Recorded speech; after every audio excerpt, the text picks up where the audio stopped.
is this really any better than Inukai-san's dog? The upside of it is that it's consensual. He passes the Harkness test. She can understand him. If they want a bone, it's technically fine. Hello, everybody, and welcome to the seasonal discharge once again. Today I am joined by Tamika Likes to Draw. Hello. We are doing the fall 2023 anime season, How Time Flies. In winter.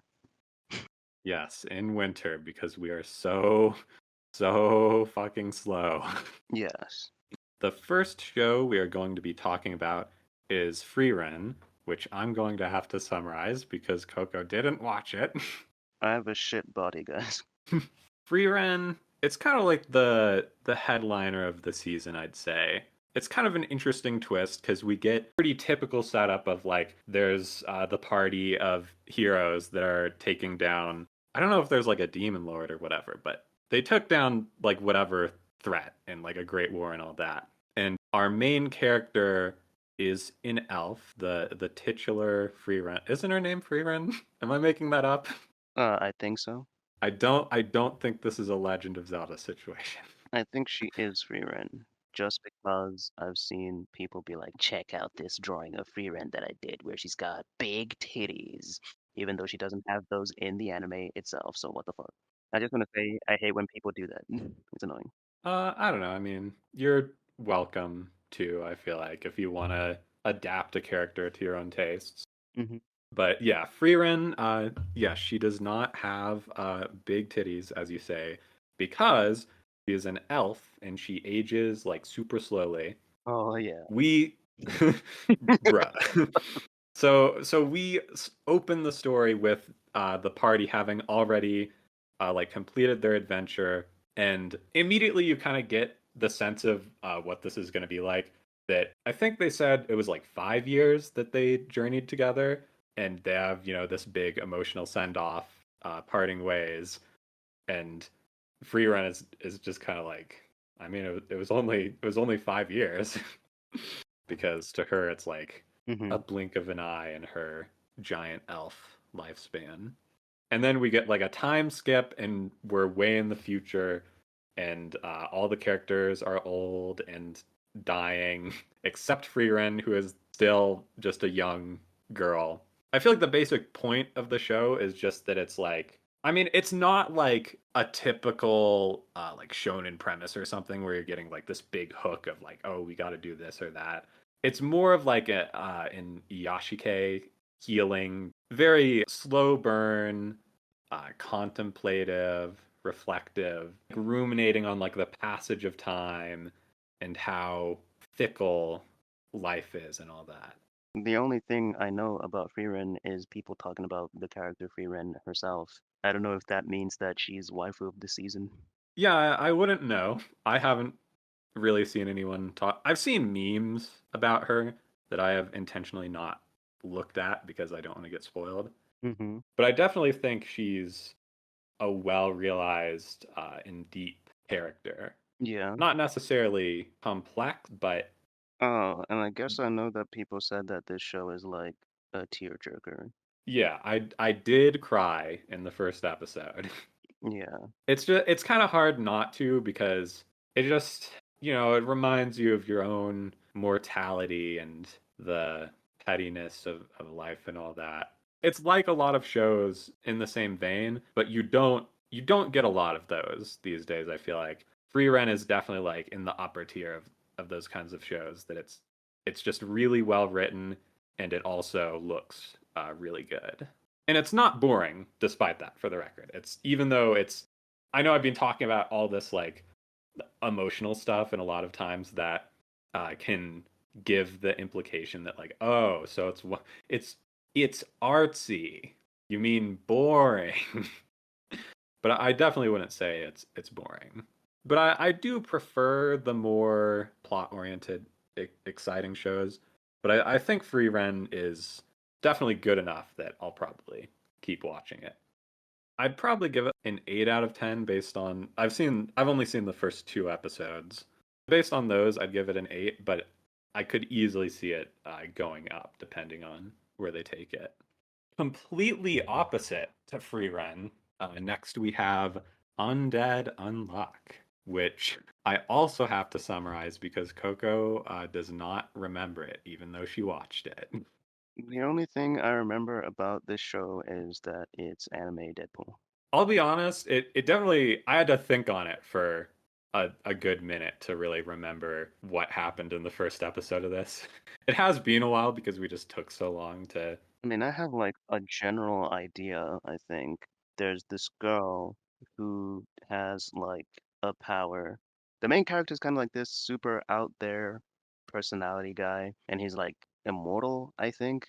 And basically, he's been trying to kill himself. One of the days when he tries to kill himself, he stumbles across this girl, and it turns out that she has a power where if she is physically intimate with someone, it kind of has like this massive drawback where like the person she's physically intimate with has bad luck. And like the more intimate the act is, the more bad the thing that happens afterwards is. So like her parents literally died in like an exploding airplane because she hugged her parents goodbye when they were gonna fucking go wherever they were gonna go. And there's these people that are after her power. And yeah. Yeah, I honestly forgot they were even in the show. But yeah, the show it's very trigger the way it's like very high energy, bombastic, ridiculous. Like the main guy who you described as anime Deadpool, his thing is that he like rips his limbs off and then He uses his blood as a jetpack. yeah. Oh, and apparently he's also lived. It's not just that he's immortal in the way that like you can't kill him and he can infinitely regenerate. He's also immortal in the sense that like he's actually been alive for like a really long time. I don't know if they ever specified Yeah. how long it is, but so yeah, Yeah. he literally can't die even of old age. Yeah, it's his whole thing is, I mean, it's definitely not an entirely new trope, the immortal who wants to die. In fact, I think there was a show last season that we talked about. Jigo Karaku. No, not Jigo Karaku. Yeah, what's the main character's name of Jigo Karaku? Ga Gabimaru? I was about to say Zabimaru, but that's fucking shit. Yeah, he's not immortal specifically. He's just Overpowered. yeah, he's just super overpowered. No, there was a show last season that the whole point was there was like this chick that was like a severed head and she wanted to die. She wanted the main character to find a way to kill her. So, it's not exactly a new idea, but it is kind of an interesting concept of like pairing up the person because I don't think you mentioned this, but the series opens with the girl trying to kill herself. Yeah. And then this guy comes in and stops her. So it's kind of like a match made in heaven. The guy who wants to die and the girl who is depressed because she can't be physically intimate with anybody because it might kill them. And he wants to start using her powers to find out a potential way to kill himself. And he's like, Yeah. let's have sex because that's the most intimate act imaginable. So like, bro, the whole planet will explode if we do that. Yeah. And I'll surely die if the whole planet explodes. I'm not gonna lie, I didn't like the show at all, really. Damn. It kind of did nothing for me. Uh, I'm not a huge fan of. I don't know how old the girl was. I think she was an adult, but she's like a very young adult. Or was she a high schooler? Now I'm pretty sure she is an adult, but I don't think they have any intention of actually having these two characters be in a relationship. I mean, Really? You don't think so? I could be wrong, but because this season's almost over, but I didn't get that I impression. assume it's still going though. Yeah. It just seems to me like it'd be weird for them not to end up together because that kind of seems like it's the whole point. Is I don't know. She's like not very interested in him. She thinks he's weird and he's like coming on to her, which I don't like. Uh but he's coming on to her because he wants to die. Yeah. I don't know. It just I got the impression that like the end game was that these two do get together and then the guy gets to die or whatever. Or they both like get cured of their curse and live happily ever after. I'm also just assuming that as this story goes on, there's going to be more people with weird, wacky powers. Oh, I'm sure. But That's kind of like the heart of it all. Hmm. What did you think of this one, Coco? Well, I think this was the first show that I watched, that season. Um, I thought it was all right. I mainly checked it out because, uh, I thought the poster looked interesting, different art style. Kind of reminded me of My Hero, but, it doesn't look so much like that when you actually watch it, at least with the anime. I mean, it looks like Trigger too. I'm not sure what studio did this. I know it wasn't Trigger.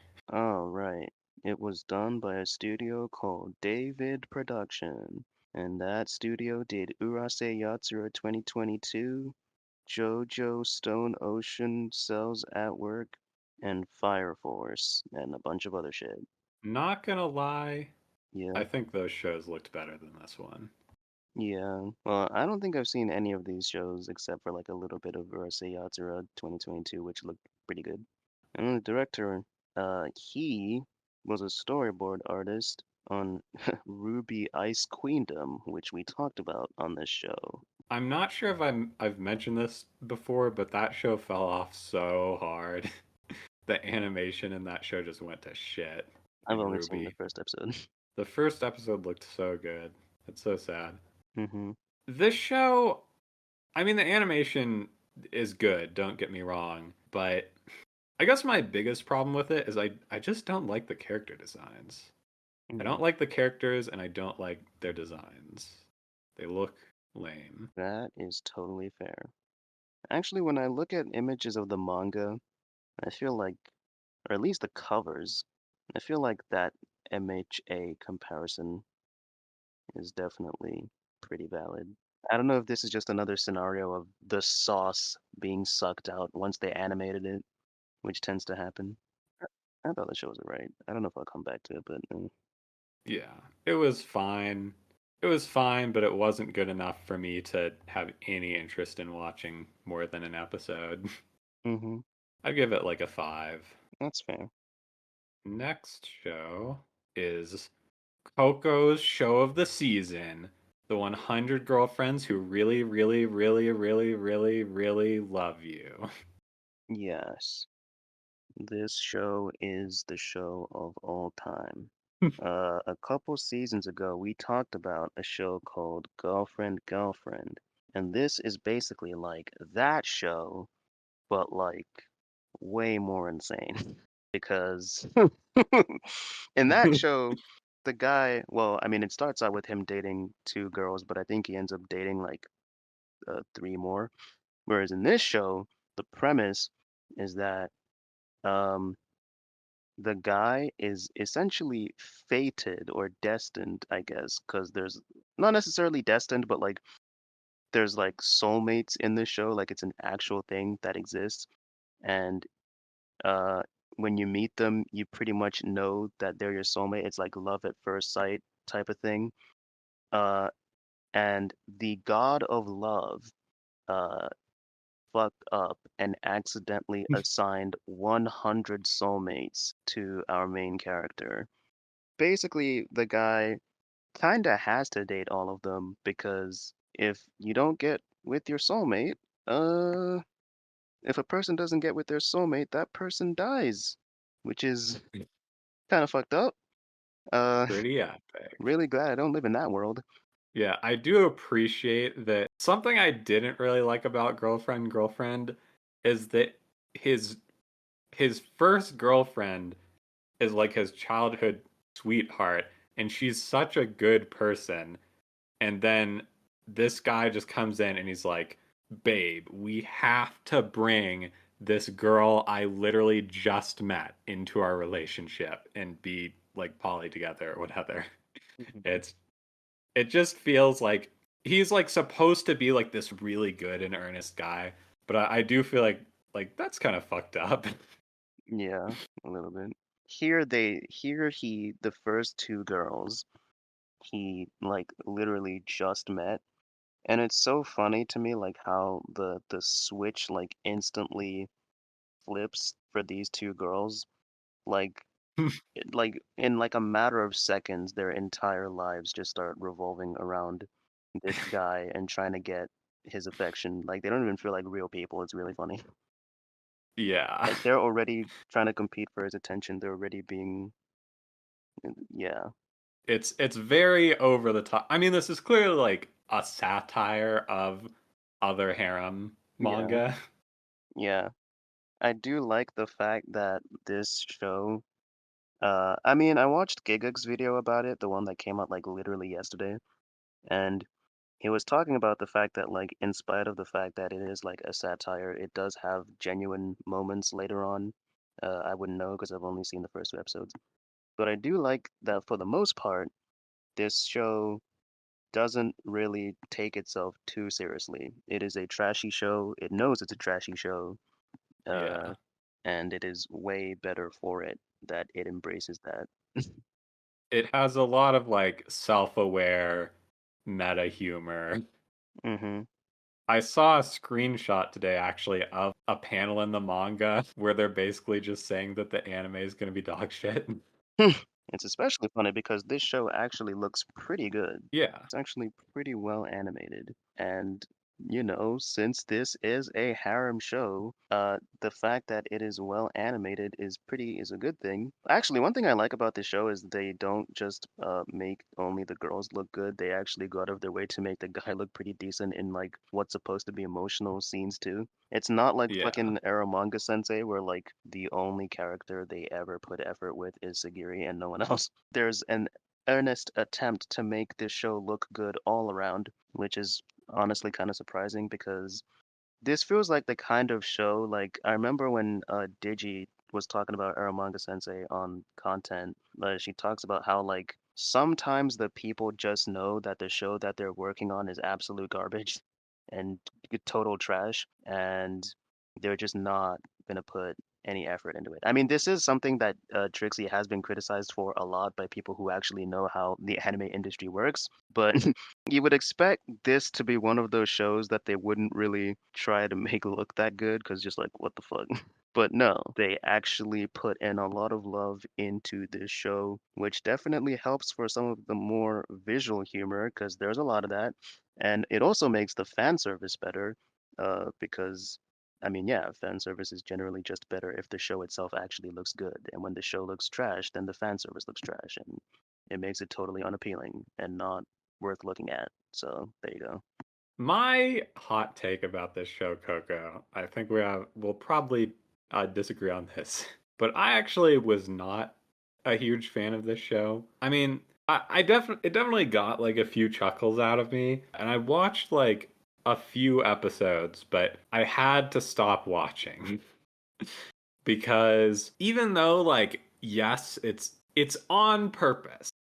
It's on purpose that the girls in this show suck. But they are so fucking annoying. Oh my god. It's so annoying how they're constantly trying to like manipulate the main guy into showing them affection. And like you said, they're like not even characters. They're so over the top that I feel like in a way it kind of like it hurts the appeal of what it's making fun of. None of the girls in this show would I ever in a million years want to date is the thing. Hmm. Yet alone all of them. So I kind of watching this, it kind of just stressed me out. I kind of just felt bad for the main character because I mean, he's just trying to save these girls from an tragic death, and he's being forced to cooperate with Well, these I mean, if these they're just his absolute soulmates, I would ghouls of imagine women. if they're his soulmates, like literally written by God, I imagine he also likes them too, right? Yeah. Well, he's in love with them, but that doesn't mean they can't annoy him or piss him off. Yeah. I mean, he definitely does question a lot of the stuff that they do. Yeah. What the fuck? Why are you doing that? Which to some degree actually makes him better than some protagonists that would be in this kind of thing who just go along with literally everything and never question how weird some of the stuff the girls are doing is. You For know, sure. he has he he's somewhat aware of the stuff going on around him. Yeah. This show actually had a moment where it genuinely subverted my expectations because the second episode was all about how they couldn't figure out how to share the first kiss of the main character with both girls. And midway through the episode, they introduce this absolute nightmare of a teacher who's like, she literally just tongue rapes like students that she catches running Yeah. in the hallway, and they call her Sonic the Sketchhog. And I was like, what the fuck? Okay, because she runs really fast. And I genuinely thought that the episode was going to end with the main Oh character yeah. getting tongue raped, and it didn't. In fact, Yeah, I'm glad that didn't happen. yeah, like he ends up struggling to find a way to really do it, so he's like purposefully trying to get the teacher to tongue rape him by running down the hallway. I can't remember how the episode actually ends though. I'm sure they found a way to do it. Yeah, he didn't want to mess up their relationship by having one of them get the first kiss. So he was like, "Okay, I'll just give my kiss to this person I don't like instead, and then there won't be any conflict." And then the girls are like, "No, we'd rather you kiss the other one of us than this stupid bitch pedophile teacher." So then instead they're like, "Okay, we'll do a three-way kiss." And then there's also some Yuri action in there, Yes. which I did see coming. Also, yes. I That does remind me though, that is the other thing I really didn't like about this show is that it just has some weird inclusions in there like I know like you're not supposed like it's supposed to be fucked up that the teacher is a pedophile who tongue rapes students. But it's still kind of like Yeah. and and then I felt like the other thing that was even fucking weirder was when there's like this cat and the cat like starts raping one of the girls. Oh, yeah. I remember something The like that. cat like sees the girl and like gets all horny and like starts messing Yeah, they're with like her. blindfolded, so the girl thinks it was him and starts beating him up. That was the tipping point where I was like, "Oh, I don't think I like this show." I'm just saying, I genuinely wonder if there's anything. Like, I get this is a comedy manga, but I do actually want to know if later on in the story these characters actually have anything that happens in their personal lives or not. I'm sure there will be. Yeah. But do they have the time to do that? Because in Gigag's video, they mentioned that they actually, like, earnestly, like, it's not just a show where he has, like, 99, 100 girlfriends, but only 3 of them get actual attention. No, it's a show, it's a manga where they're actually legitimately planning on dedicating actual time to all 100 girls. And the manga is supposedly 66 chapters in right now. I'm just like, damn. Well, if Eiichiro Oda can do it, so can 100 girlfriends. Yes. I mean, I could see it being like an episodic type thing where you introduce like a new girl every episode and just give her like a little story arc. But yeah, it is hard to imagine like having all 100 be really relevant. Yeah. But I ain't watching more. But I do see why people would like this show because it's not that I didn't like things about it. It was more just that was offset by the things I disliked about it. That is totally fair. So yeah, I'd probably give it like a 6. I did like it more than Undead I'm gonna Unluck. say that out of all the seasonals I've watched, which unfortunately I didn't get around to watching some of the better shows of this season, this is probably the best seasonal I've watched this season. Bruh Bobby. I liked it more than Undead, Unluck, and everything else that I watched. I really should have made Pluto the first show that I watched, but that came like a month into the season. Holy shit. Yeah. But you had a lot of time to watch it, and you still failed. Yes.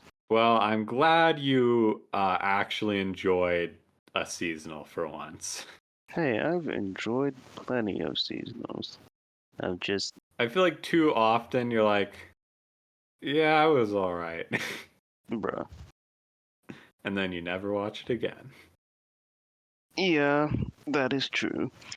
Although I'm guilty of not finishing stuff too. I'm definitely a serial starter of shows. I tend to start a lot of shows and in a season and then be like, "Oh, this was so good. This was so good." And then the only ones I finish are the isekai. And speaking of, next is a show I've actually been keeping up with, which is Shangri La Frontier. Oh, okay. So, Shangri La Frontier is a show about a video game, which I think is interesting. I feel like it's kind of its own genre. Shows where people playing like a full dive, like Sword Art Online type video game, but it is just like a totally normal, wholesome experience. Is this the bird head one? What? Is this the bird head one? Yes, this is the bird head one. The main character is this dude who he's like known within like niche circles as he's this god gamer who only plays trash games. He's the guy that finds like some random So he's the angry video game nerd of this universe.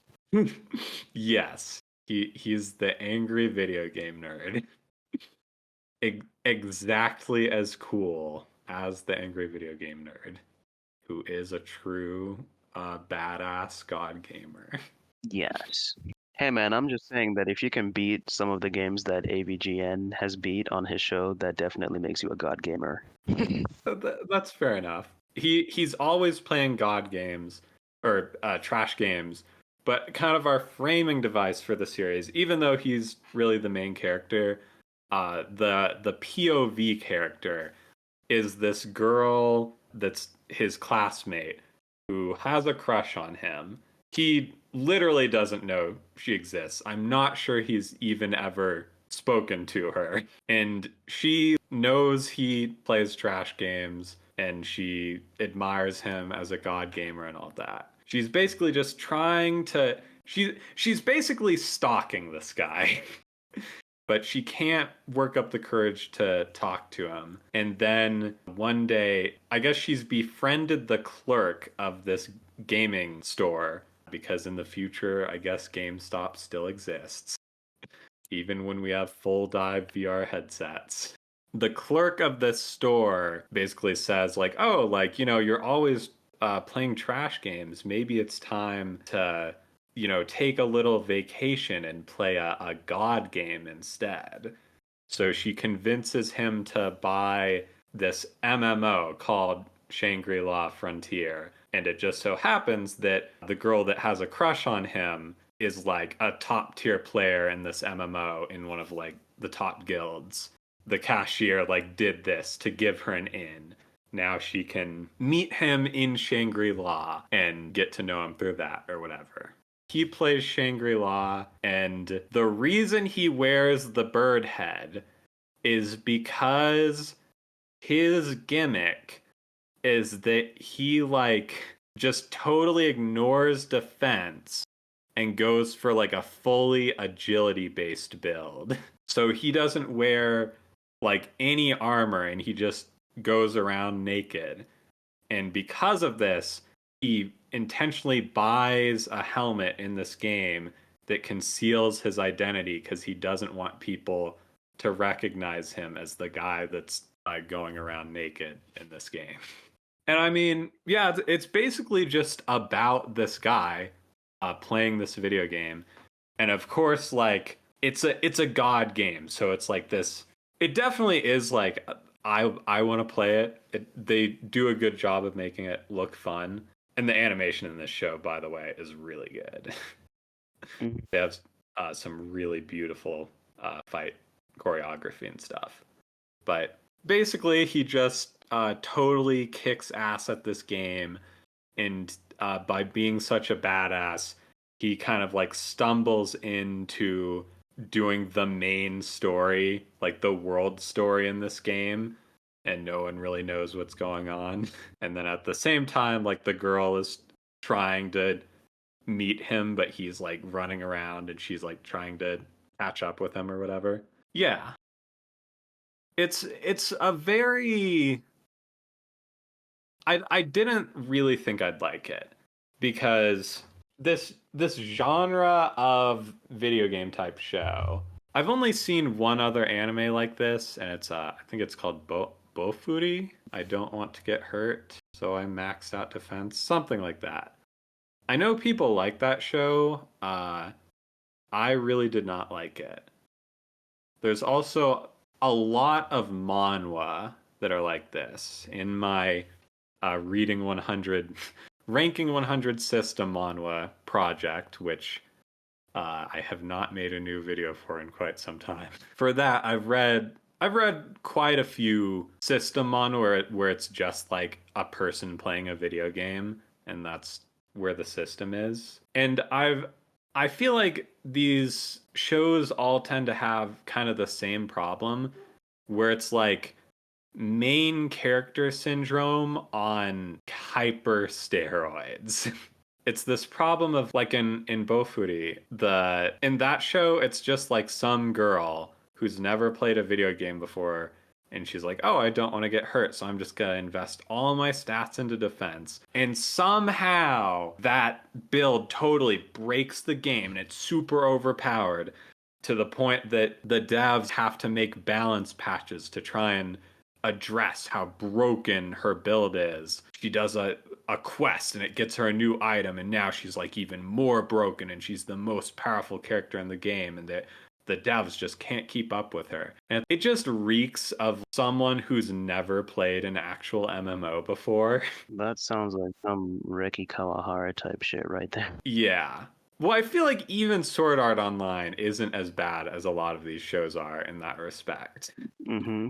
At least there's kind of like a token effort in Sword Art Online to justify it. But in these shows, there's no reason to assume that any of these people would be. They just do normal MMO stuff, and it just somehow works out for them to be the most powerful player. And I'm just imagining like someone playing WoW for the first time and they've never played a video game before, and they don't look up like a build or anything online. They just kind of pick whatever and then beat pro players in arena. Like it's a laughable concept. It's actually like so ridiculous. I refuse to believe these authors have ever played a video game in their life. Mm-hmm. But what I appreciate about Shangri La, it definitely has that to an extent too, obviously, because the main character is doing the main story and all this shit. But I think what sets it apart is that I need to look up what the main guy's name is.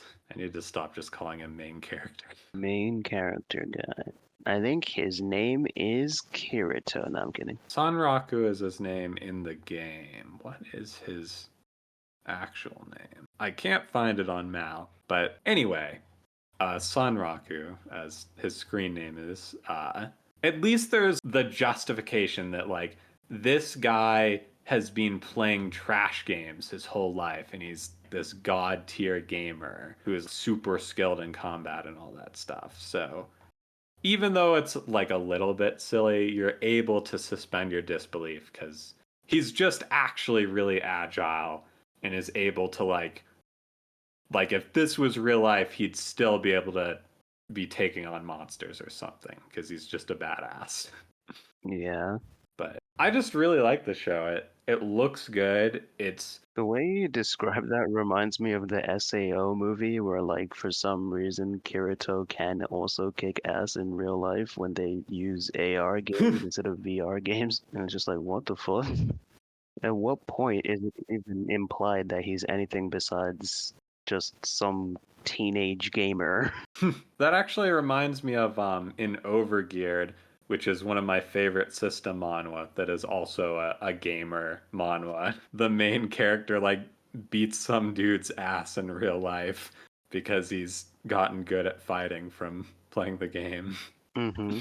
And then he gets his ass beaten back because he realizes that doesn't make him a good fighter just because he's got good reflex. Yeah. But yeah, it's got the sauce. It's got the appeal that I love so much in system manhwa. To the point that I was really surprised that this was not a manhwa adaptation. I really thought if I looked this up it'd turn out to be a manhwa, but it is not. It's a manga, which I will probably read after the season ends. But I definitely want to keep watching it because the anime it's really pretty. But yeah, I think like with all that into account, you'd think like the romance subplot would kind of feel like a distraction. I think it does to an extent, but I do like the girl, and I am rooting for her, I'd say. So I'd say across the board, the show is just really great. I give it like, based on what I've seen, which I'm like a couple episodes behind now, but I've seen like 8 episodes. I'd probably give it like a strong 8 to a light 9. I'm really enjoying it. Oh, that's good. Yeah, this was also another super popular show this season, by the way. The bird head is definitely iconic. But is it more iconic than Gear Fight? No, I'm kidding. Yes. Next is Under Ninja, which you are gonna have to summarize, Coco, because I did not watch it. And I don't remember shit about this anime. All I remember is that I found it really boring.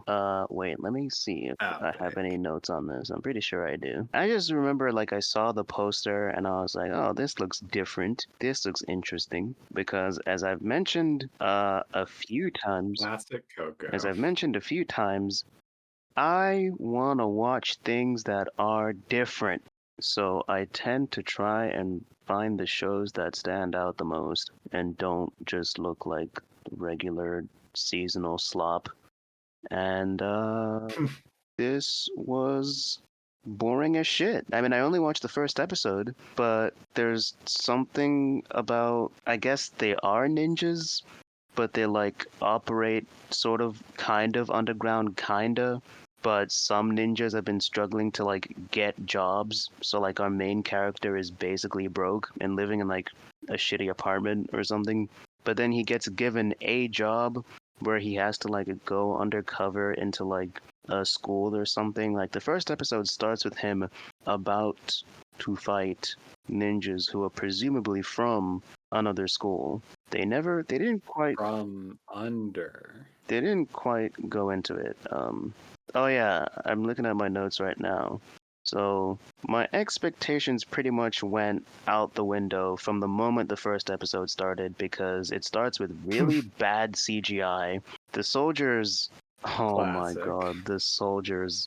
And the funny thing, like the show is like mostly 2D, so I don't really understand why for some reason they decided to just like cheap out and make the soldiers like CGI 3D monstrosities.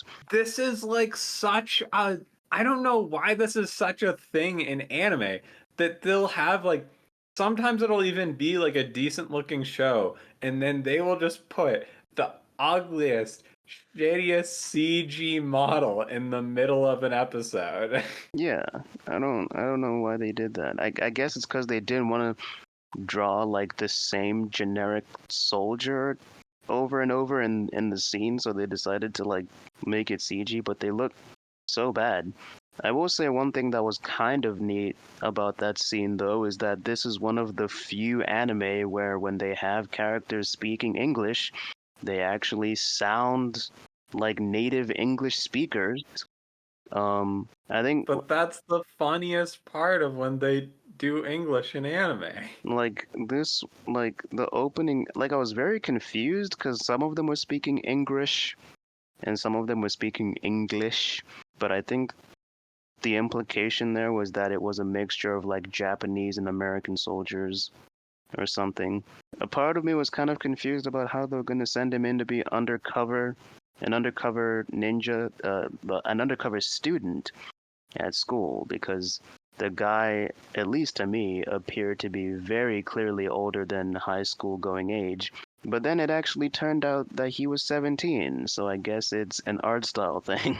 If you asked me, I would have said he's in his mid 20s to like his early 30s, but that's whatever, I guess. You haven't seen that one movie where it's like adult cops infiltrating a school? No, I have not. Not only is that a movie, but that actually happened in real life. What the fuck? I remember there was a story a while back about how cops like infiltrated a school and they like got like an autistic kid to sell weed to them and then jailed him for it. Bruh. Oh, yeah. So a lot of ninjas were running away from the ninja organization because they're not really finding work. But a lot of ninjas who run away from the organization get killed. So our main character is like one of the few like loyal people who remained within the organization, and he's been given this job. My 21 Jump Street. 21 Jump Street is what I'm thinking Oh, of. right, yeah. The last thing I wrote in my notes for this show was that first episode was terrible. Literally nothing happened, LOL. It was basically just character introductions and an exposition dump, and that's it. So, there you go. Nice. Yeah, You'll love to see it. amazing first episode. That's pretty much all I have to say about that.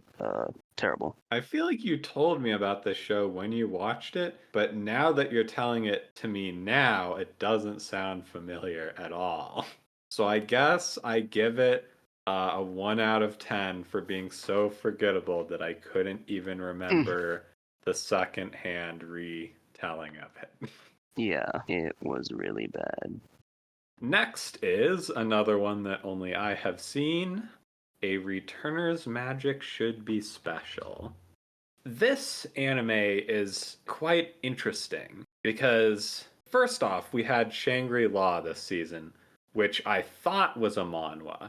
Then, next season, there is going to be a solo leveling adaptation, which is a manhwa. It is a system manhwa, in fact, the inspiration for my 100 manhwas videos. Yeah, there's gonna be a lot of hype around that one because that might actually be like the most popular manhwa, I think. Yeah. Or it was at one point in time. I don't know about now, but Yeah, I have some complicated feelings towards solo leveling, but I'm definitely really excited to see it on the big screen. yes. But so that's like the system manhwa, right? It's like kind of the father of the genre, it seems like.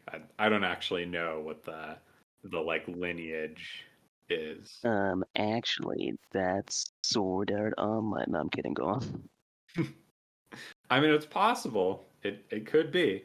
But anyway, I find this really interesting because A Returner's Magic Should Be Special is also a manhwa. I feel like you really hardly ever see manhwa adaptations. The last one that I know of is God of High School.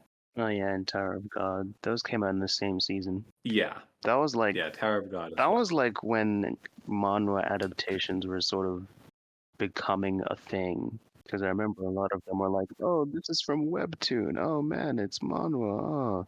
Personally, I think that is just such an untapped market. If I was making like my, top favorite manga and manhwa in the same pool, my top 20 would be mostly manhwa at this point. Obviously, there's going to be a few really good manga like Berserk and Mob Psycho and Bleach and all that, but most of it would be stuff like Triple S Class Suicide Hunter or The Beginning After the End or Tales of Demons and Gods.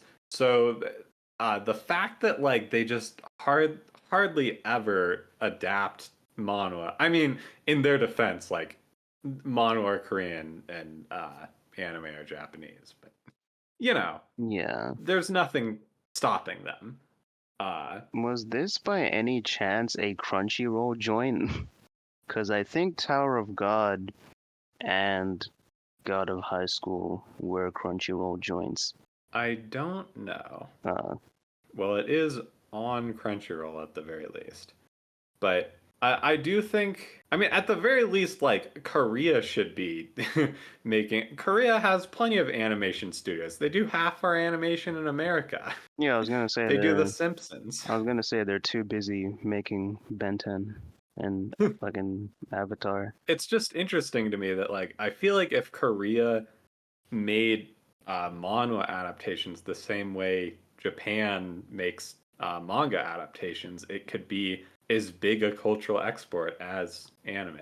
Oh yeah, I can't wait for them to make an anime adaptation of an manhwa as it's coming out. So then they have to fucking do like one chapter per episode, like One Piece does with One Piece. You know, that's actually a good point. Maybe that's why, because like I gotta say, I think Solo Leveling might be the only finished manhwa that I've read.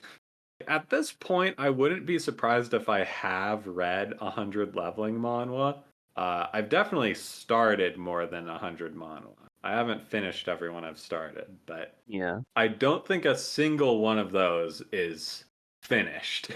So, I but mean, they also are all super long. yeah. They all like are like these giant epics, you know. I generally don't touch a manhwa unless it's at least 100 chapters because I really like binge reading stuff and it feels really bad to like sit down and be like, "Oh shit, I already read half of this." But yeah, some of those manhwa like Tales of Demons and Gods, that manhwa is like I don't think it's as long as One Piece, but it's up there. I'm just trying to imagine like manhwa being like adaptations becoming as common as this, and then as manga adaptations, and then we end up getting filler arcs in manhwa adaptations. Don't do that. We don't want that. Stick to the seasonal format. Don't do ongoing. Well, the nice thing about manhwa is a lot of them, even in the manhwa, have seasons. Mm-hmm. I think that's part of why. Something I've noticed about my manhwa library is that I look at my new chapters, and since I like to binge stuff, I don't read as they come out. I will, once I catch up, I don't touch it again until it's got, you know, another 100 chapters.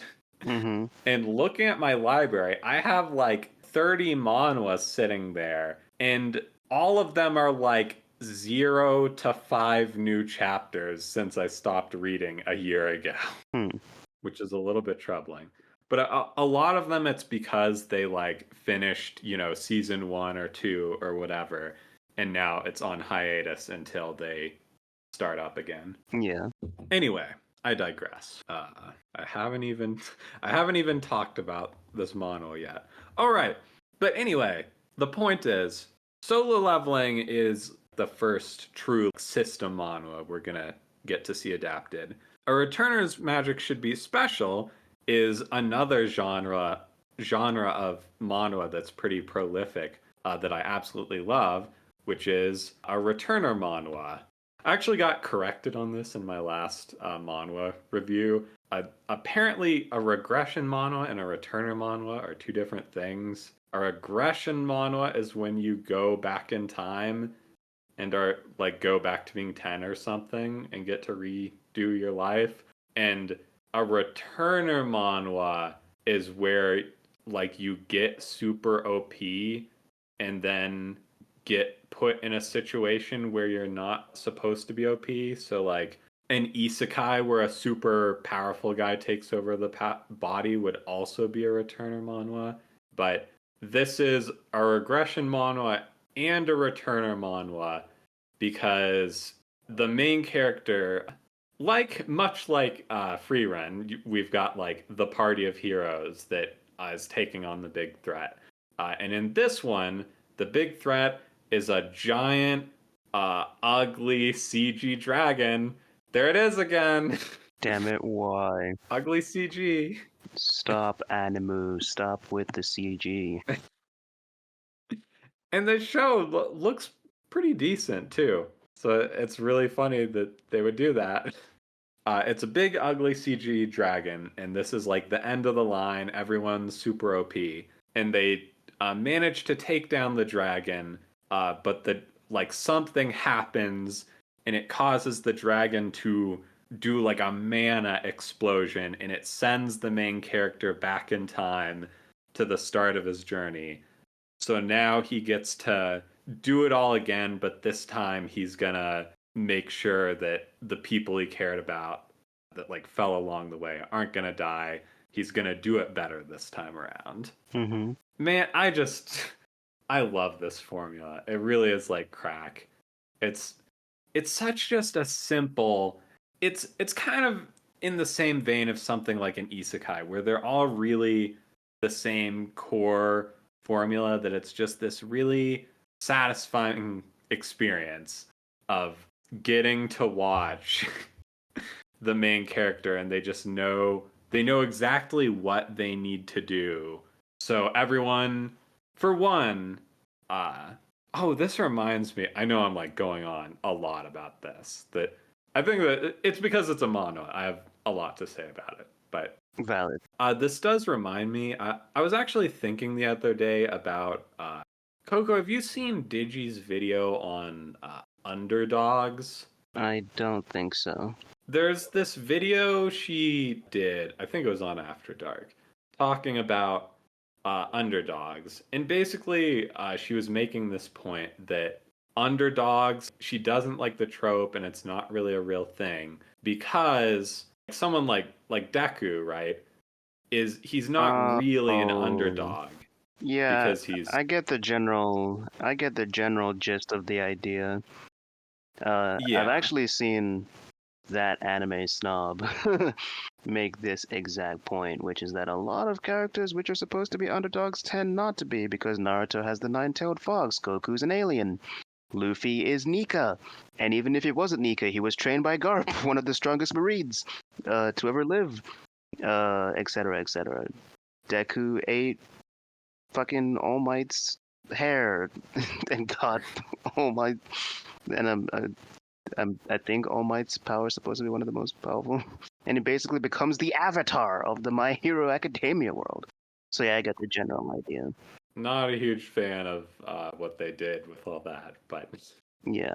anyway, I was thinking about that take, and I realized that I think I disagree because I think it misunderstands what an underdog really is. I don't believe that an underdog is someone who's actually necessarily weaker than their opponent or whatever.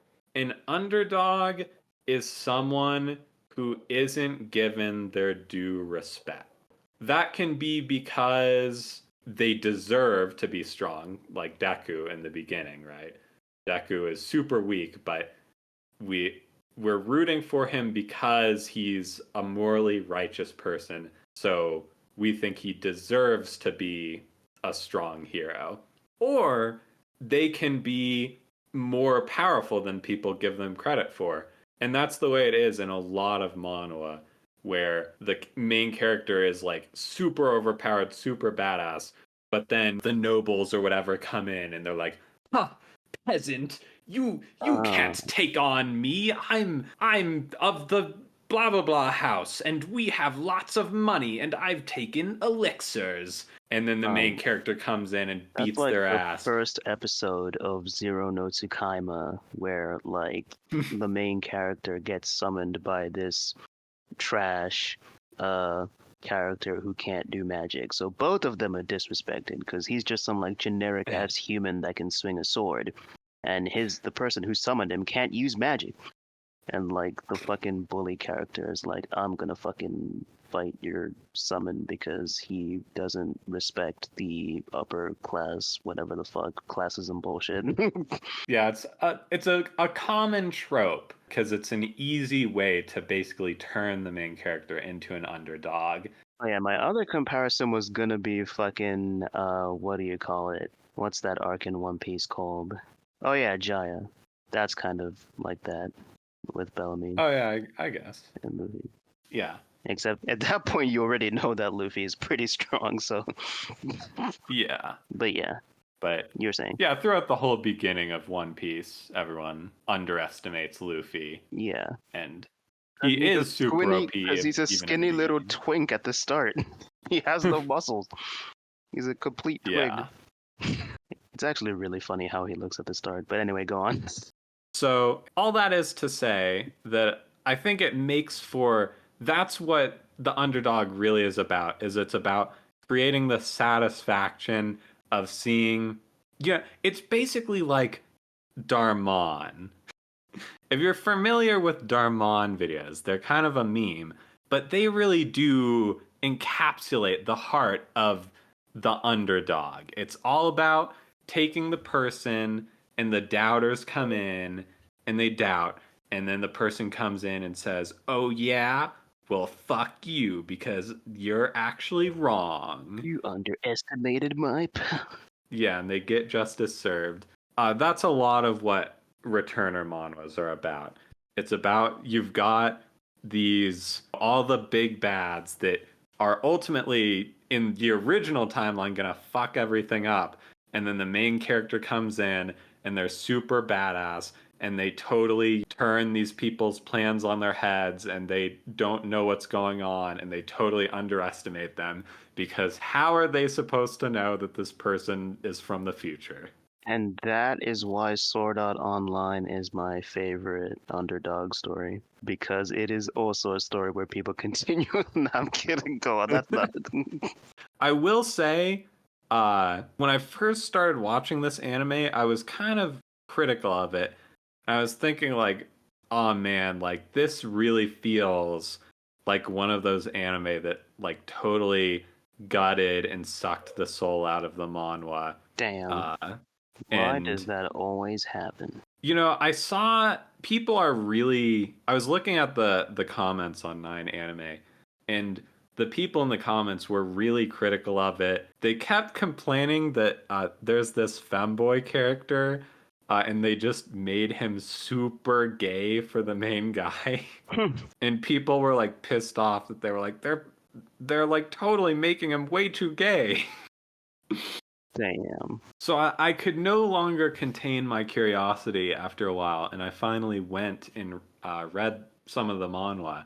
And I gotta say, I totally disagree with the commenters. I actually felt like this show was a huge improvement over the manhwa. The art style in the manhwa was pretty uninspired.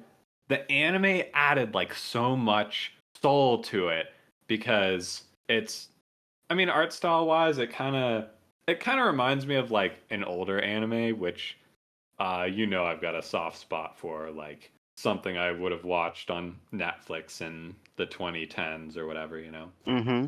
But I just think they do a really good job with the vibe.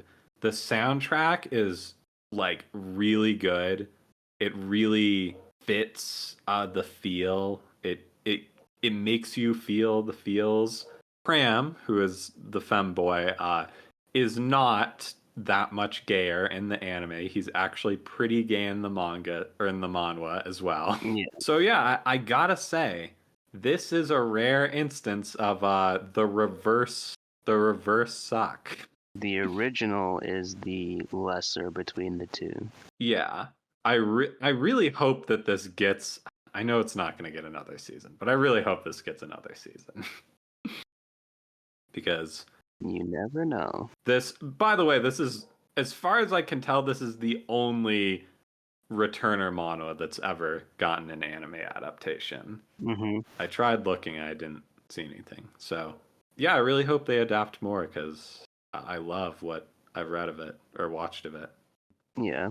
9 out of 10. Awesome. Next is Eat of the Pig Liver, the story of a man turned into a pig. Inukai-san's pig. Yes.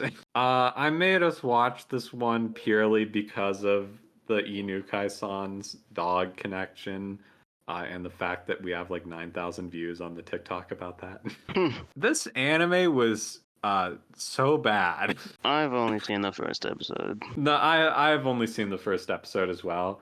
It was really hard to get through for me. You know what? I might actually be. Like, don't get me wrong, I didn't like this anime, but I don't think this anime is pretty degenerate, but I don't even think it scratches the surface compared to Inukai-san's dog. I think Inukai-san's dog is way worse.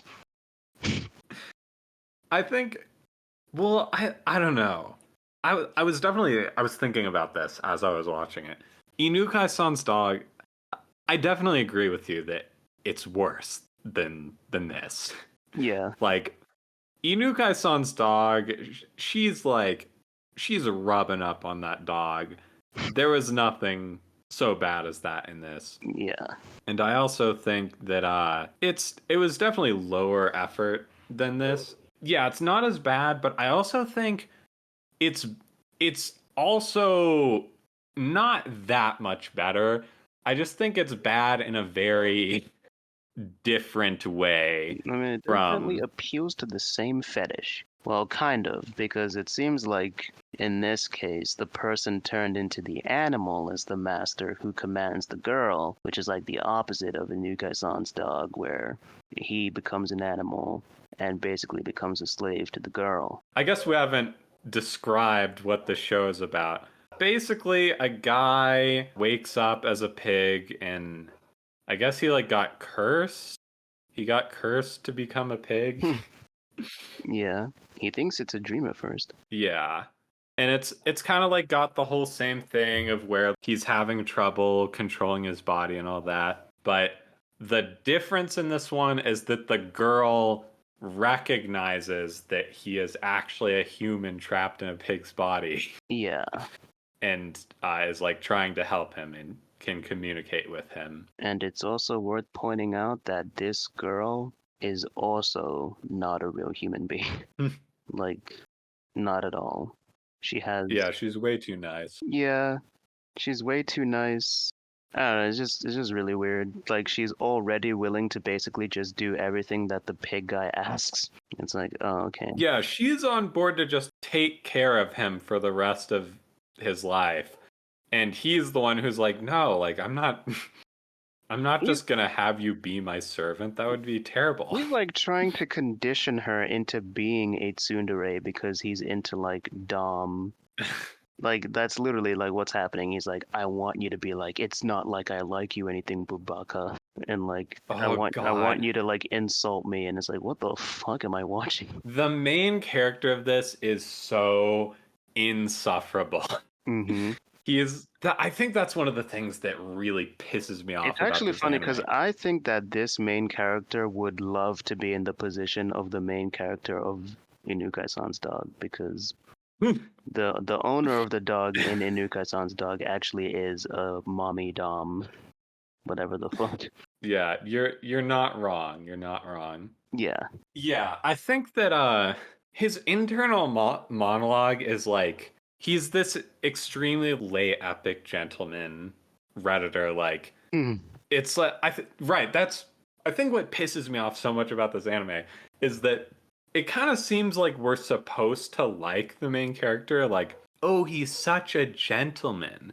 He's so nice about it. But then at the same time, his internal monologue is this extremely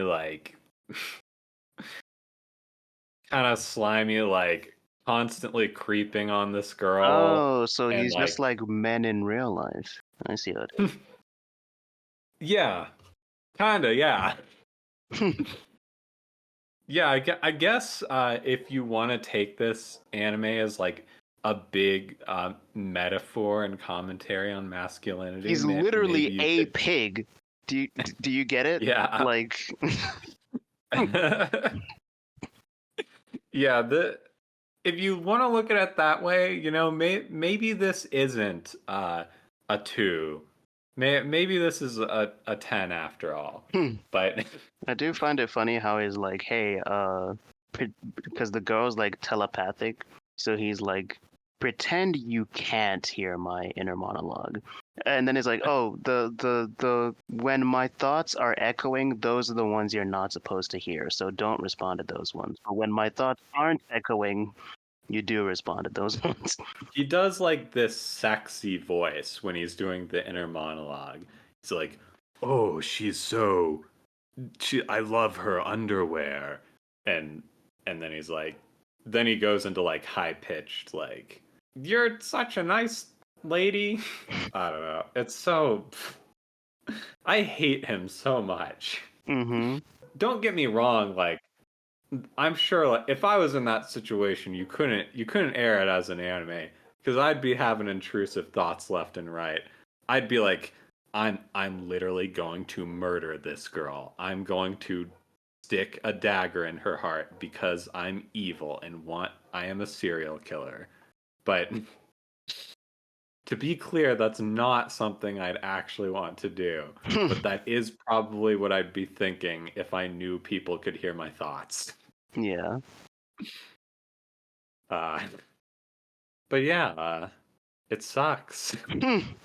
I hate this so much. It really is bad. And I guess upon unlike reflection, it's in not as bad. Nukai-san's dog, you don't get rewarded with titty. I mean, come on, man. What's going on? You don't get rewarded for enduring this bullshit by seeing the ghost head. But no, what I that does remind me though, like uh something one of the reasons I kind of was on the fence about like, well, is this really any better than Inukai-san's dog? The upside of it is that it's consensual. They're both he passes the Harkness test. She can understand him, so like if they want a bone, it's technically fine. But I'm just saying between this and Inukai-san's dog, I feel like this is the more likely of the two for them to actually get together like in animal form. Yeah, although this show does take place in a world with magic, and I'm assuming that they're gonna cure him somehow. Yeah. And I don't know if I talked about this on the podcast. I know I told you in private that I learned through people talking about it on Reddit that apparently Inukai-san's dog, he like learns to control the transformation Yeah, and becomes like a you told me were-dog. about that. You told me that the girl also likes him more in dog form, Yeah, which yeah. reminded me of how that girl in fucking Ben 10 only likes Ben when he's in Ben Wolf mode. It's so fucking weird. It is weird. It's so fucking weird. He's like living a double life where he's her pet, but then he becomes a human at school and she only likes him as a dog and he's like, "Ah, but I want her to like me as Wait, does a she not find it person." the least bit weird that every now and then he'll just like turn into a dog and stay at her house? Yeah, I don't know if she knows that he's a dog or not. I Oh, don't I don't know if it's like a secret double life because my or if next she question was knows. gonna be is does she know that when she's like bathing with him like she was in the first episode? Yeah, that's it. I mean, considering her personality, it wouldn't totally surprise me if like if she found out about that, she'd continue to be it's kind of like a Black Cat Spider-Man moment Mm-hmm. where she's like, "No, you're not my classmate. You're my dog. Yeah. Please don't do that anymore." That fucking put the mask back on scene. Yeah, just like that. Yeah. I do find it just completely fascinating that never in a million years would I have predicted from the first episode of Inukai-san's Dog that it would turn into a rom-com. Yeah. Just truly only in Japan. That's all I can say. They do be coming up with some mad shit over there. To both these shows, only in Japan. Yeah. 3 out of 10. The animation was actually pretty good in this show. Yeah, it was. And this show was animated by Studio Project 9, who did Bottom Tier Tomozaki-kun. And the second season of An that is coming absolute out banger. next season. Hell yeah. I'm hyped. And I'm ready for an actually good show. they did My Tiny Senpai. Hell yeah. And of course, High School Prodigies Have It Easier in Another Life, which is a fucking terrible show. Don't watch it, but yeah. Oh, and the director of this show did Reborn as a Vending Machine. Oh yeah. I also wrote Ass Director, but I don't know what that's meant to be an acronym for. Maybe? I'm not sure. And he was a storyboard artist on Black Clover, so. Coco, speaking of My Tiny Senpai, you just reminded me. Mm-hmm. The other day I was reading a manhwa and it threw mad shade at you. There was a character who was like, "Oh, I just like petite women." And he was just a full-on pedophile. He was like creeping on girls and he was like, "No, I swear I'm not a pedophile. I just like short girls." Bruh. I was like, "This author no Coco is is this intentional shade?" That is really funny. Also, I want to clarify for any of those people who actually think that liking petite girls make you a nonce. I do not like petite girls that much. Damn, not even gonna own it. The last show we have to talk about is Pluto, which unfortunately Coco did not watch. Oh, I really wanted to watch that show. You should still watch it. That show is like, okay, so here's the thing. My introduction to that show was one time I was fucking at the library and they had the manga for it there, and it says on the cover, inspired by Osamu. Oh, how do you say this guy's name? Fucking Tezuka. It's inspired by Tezuka's fucking Astro Boy. Yeah. And I was like, oh, that's pretty neat, because I'm like super into, well, not super into, but I'm a fan of Astro Boy. I grew up watching it. Mm-hmm. I never did read the manga, but from what I understood, people were basically like, oh, it's kind of like an adult version of Astro Boy. But then, like, what's really weird is that I started seeing like posters and screenshots and clips going around of the show, and I was like, wait a minute, is this inspired by Astro Boy, or is this literally just like an AU of Astro Boy? Because there's a character in there, he's like a young kid who literally looks exactly like Toby, who is the human version of Astro before like Toby died. So like his hair looks like actual hair instead of just triangles. And then there's like a character who looks like Toby / Astro's dad, and then there's a character who also looks like Dr. Elephant. So I'm just like, wait, what? Is this inspired, or is this an AU, or what's the story there? I couldn't tell you because the first episode ends with them introducing whoever the kid character is. So I'm actually not familiar, but okay, so for one, by the way, the first quote unquote first episode is actually 3 episodes. I assume this is like a Netflix mandate thing because there's literally no reason that this should be one episode. The episodes are an hour long.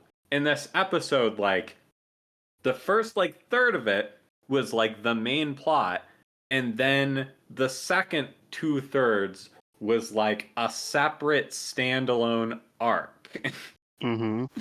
that should have just been their own episodes. I don't know that much about Astro Boy. I read the first chapter of it, and God damn, you read Astro Boy? What the fuck? Who does that? yeah, I don't know. I was just curious about it, so I looked it up and I read the first chapter, and I wasn't really into it. I would suggest that if you want to get into Astro Boy, you start with the 2003 anime and then work your way backwards. Based on just that, I didn't.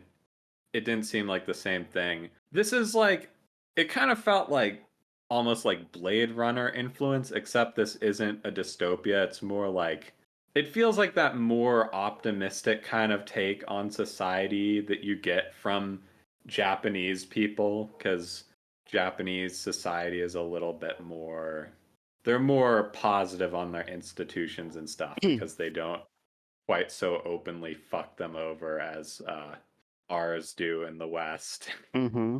Uh, so it's kind of like Happy Blade Runner in a way. The main character for the first episode is like a cop, and he's like a RoboCop who can like morph his arms into blades and stuff. Uh, it's like this whole Wait. society where Oh, sorry to interrupt you, but I literally just looked up this show on AniList, and the main yeah. character, not the main character, but the kid, is literally called Atom Tetsuan, and he has a sister called Yuran. Wait, and the guy's called Dr. Tenma. This is an Astro Boy AU. It has to be. Huh. Interesting. Which is weird, because maybe Tezuka like oversaw this. I don't know. Yeah, I don't know. It's like a futuristic society where robots and humans coexist. Mm-hmm. Robots, they like have rights. They're not allowed to kill humans, and it's like in their code or whatever. But they're basically Oh, just like the treated laws of like robotics. humans. The Yeah. yeah. They've got that jazz, but like they basically just act like normal humans. They like have jobs and stuff, and get married. Mm-hmm. So this is not another robot civil rights story then, because they already have the rights. Because that's what Astro Boy was before. It doesn't seem like it. I know there are like I think so the main thread of this is that someone is murdering robots. And one of the robots that get murdered was, I think, like a civil rights champion for robots. But at least so far that hasn't really been that big of a theme. The It's been more about assassination. just He's like robot MLK. yeah. Mm-hmm. This robot detective is just trying to figure out, like, it's slowly becoming clear someone is like serial killing robots, and it's starting to seem like it might be another robot, which shouldn't be possible because of like the laws of robotics or whatever. Mm-hmm. So that's like the main mystery. And then also in the first episode was just like a a standalone, like self-contained story. And this is where I have to mention that I was watching this, I was like, man, like the art style in this looks a lot like Monster. So I looked it up and I saw that. By the way, I'm actually looking more into Pluto, and Osamu Tezuka actually was involved in the original creation of this. Huh. Yeah. So this probably is some kind of Astro Boy alternate universe. But yeah, Naoki Urasawa, who is the author of Monster, also co-wrote Pluto.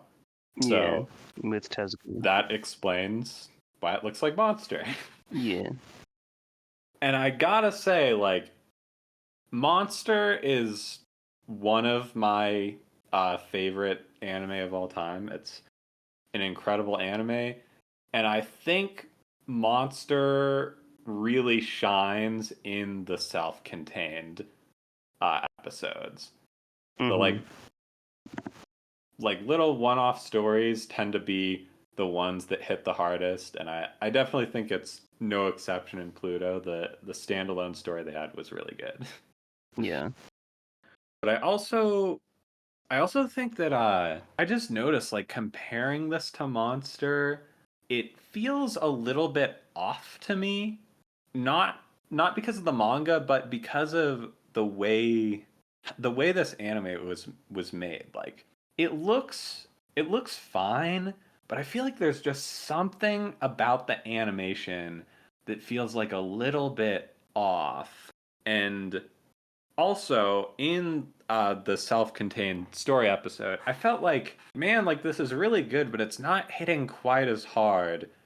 And I realized what was missing was Monster has this really good orchestral score, and a lot of the moments that have made me cry in Monster are when the music starts to swell, and you you just get this awesome like symphony of just like as you know, that was my nephew.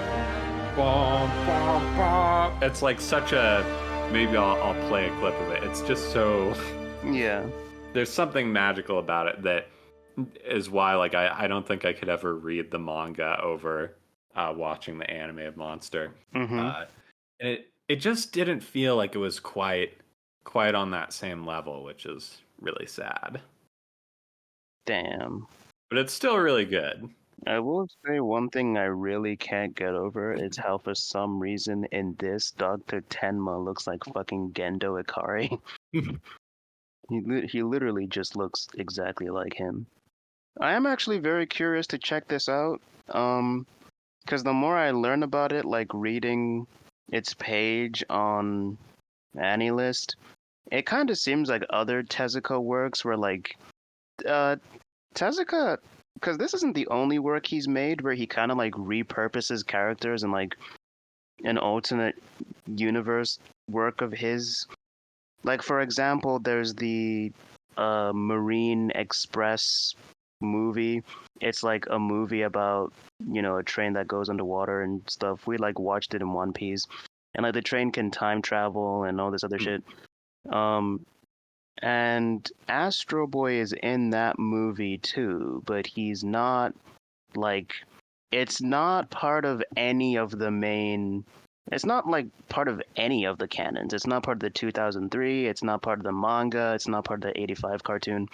It's just like this weird isolated story that's not even really an Astro Boy movie. It's just that Astro Boy happens to be in it and happens to be like the plot device that's necessary to sort of end the conflict.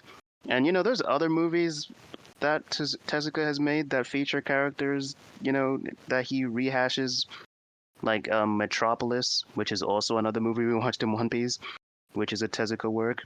It has I forget what this guy is called, but like this one detective character, he's like bald. It has, there's a bunch of Astro Boy characters in that. And I also noticed while looking at this that that Blackjack is in this, and I kind of want to know how Blackjack fits into this too, even though I've never seen Blackjack ever in my life. But yeah, this I don't know, because when I first heard about this, I was kind of under the impression that like this had nothing at all to really do with the Tezuka multiverse, I guess you could say. But no, Tezuka actually is involved with the creation of the original manga of this, along with the monster guy, and it is part of the Tezuka verse. That definitely piques my interest that it's related. The subject of the animation, because I think you mentioned that earlier. I think this might actually be this studio's first like full series, because I'm looking at the other stuff that's listed on AniList. They have a movie, 25 minutes, so it's like a one-shot thing. Yeah, it seems like they did mostly movies before. Oh wait, no, there's one series, 13 episodes. It's called Onihei. So I guess they Never haven't. heard of it. Yeah, I haven't heard of that either.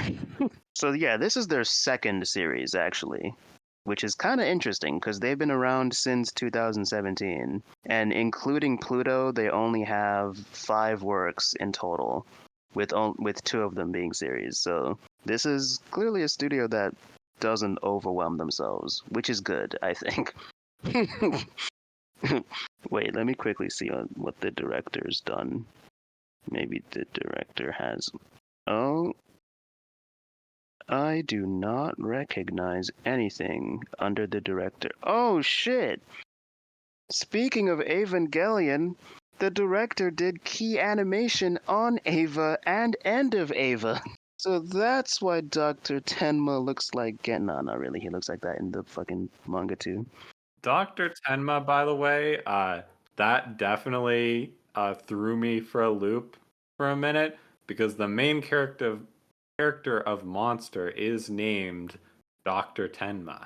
You know, it actually could be possible that this project was actually like a dream come true for the monster creator, and he wanted to collab with people Yeah. for a long time. Now I'm kind of wondering if Dr. Tenma was literally like a reference to that now. Yeah, If he was like a Astro Boy super fan.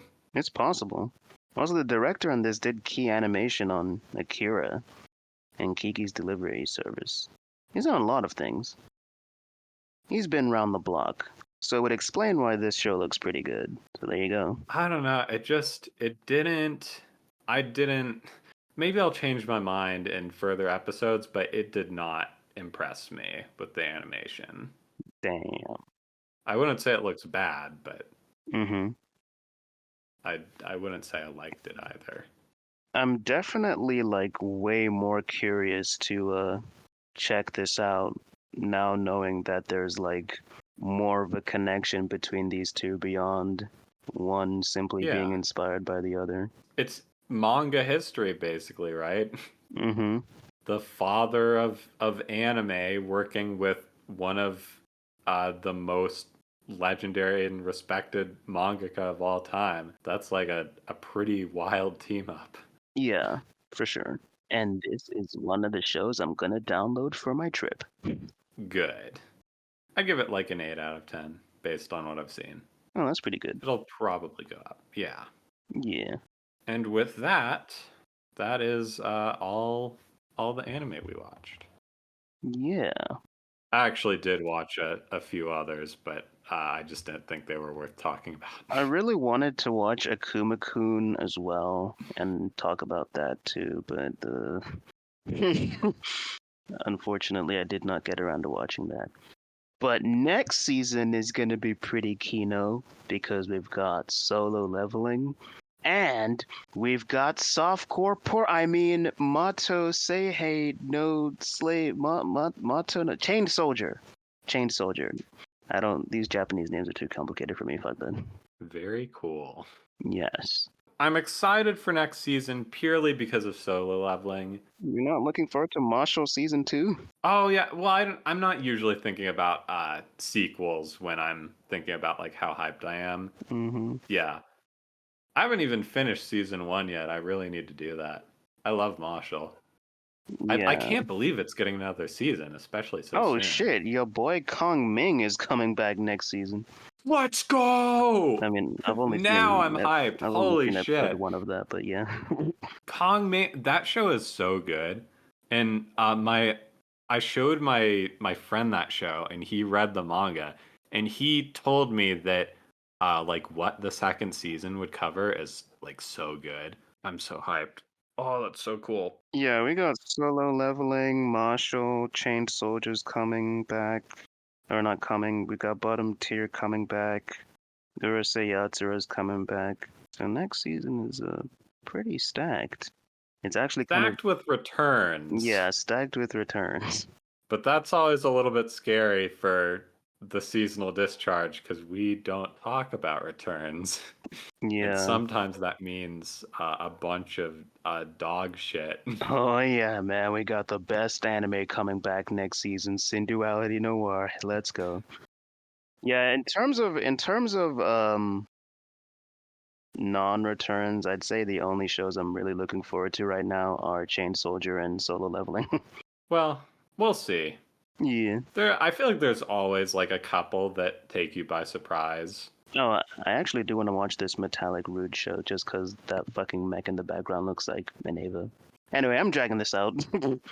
In terms of this season, you didn't watch that many shows, but how do you feel about this season, Coco? Well, considering most of the seasonals I watched were mid to straight up terrible, with only one being kind of good, I feel like it would be very unfair for me to make an overall assessment of this whole season, because going off of just what I watched, this season was terrible.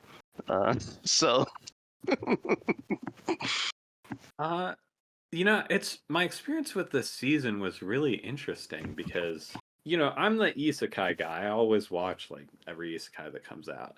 In Mm-hmm. this season, there was only like one or two isekai this season, and they both sucked. Oh shit, there wasn't that many isekai this season? Yeah, there were like two isekai, and they were both like girl isekai. Oh, Like, it's I think one dying! of them The was genre's dying, thank God! Sorry. one of them was an otome game, and the other one was also like a girl isekai, which it's like different. They're like catering to a different audience, so I can't really appreciate it. I hope they're not dying. I love isekai. I mean, last season there were a bunch of isekai. I guess we just like got a slow season randomly for isekai, but in terms, so because of that, I like have been following way less shows than I normally do in a season. I've really only been keeping up with A Returner's Magic Should Be Special and Shangri La Frontier. But Yes.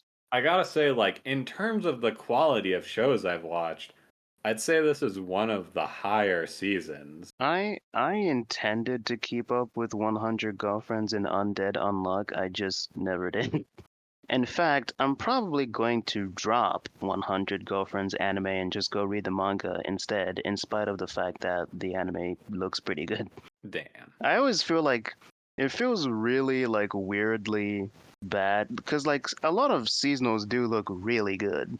So it feels like really weird to like drop them to go and read the manga instead. But recently I just came to the conclusion that like I'm usually far more likely to read a manga than watch an anime. Yeah, and so I'm if the same way. and so if there's a manga adaptation of an anime, there's like a 60-40 chance I'm probably just going to drop the anime to go read the manga instead, which is what I did with Vending Machine. I'm probably going to go read the manga instead. Yeah, Yeah. as you should, because the manga is better. Yeah. And Helk. Yes. I just appreciate that this season there weren't really any like sin-duality noirs, right? It was all quality. Even the shows I didn't like were quality. Even like the Pig Isekai was Decently really animated. well made. Yeah. It was just cursed as a premise. Ah, so that was the Onimai of this season. I see how it is. I don't think. Oh well. I mean, this doesn't Yeah, compare. Onimai is Onimai pretty is still cursed. better animated, I would say. Yeah, Onimai is both much better animated and less cursed than the Pig Isekai, in my opinion. But yeah, overall, pretty solid season. I'd give it like a 7. Nice. I was trying to recall, like, what's the season we always say was the best season, to ask if you would put it over that one, but I can't remember which season that was. Probably the Chainsaw season, right? Probably. No, I wouldn't put this over the Chainsaw season. Damn. That season was a once in a lifetime event, I feel like. We had Bochi and Chainsaw Man, and actually, that's all I can remember. All right, guys. That season was all quality, except I watched more shows and I liked more of them. So, and there were a bunch of great returns also on top of that. Yeah. Really, just incredible season that was. We need more. This season was great too. We need more seasons like that one. Yeah, for sure. But I'm okay with having slow seasons from time to time. Yeah. Anyway, do you want to shout yourself out, Coco? Oh, yes. You can find me on YouTube at British Lassie. You can find me on Twitter at Tamika Draws. And you can find me on Instagram at Tammy Likes to Draw. Oh, and you can also find me on Kick at British Lassie as well, I guess. Dreamer Coco. Yes. I am planning on streaming on YouTube too eventually. Good. And just stream on every platform. Mm-hmm. Uh, I make mono videos, although it's been a hot minute since I uploaded a new one, but I've got quite a few out, or a decent amount out. My TikTok is Aarlon with two N's, so Aarlonn. I also have a comic called Big Billy's Adventure Everywhere, which is at bigbilliesadventureeverywhere.xyz. I kind of am feeling like maybe working on that again in a while, so you might see a new chapter of that in the distant future. The fans demanded. Also, don't forget to announce that you made that in the announcement chat. Oh, I most certainly will whenever that happens. Yes. Anyway, I think that is about it. All right. Everyone say bye. Bye. Bye.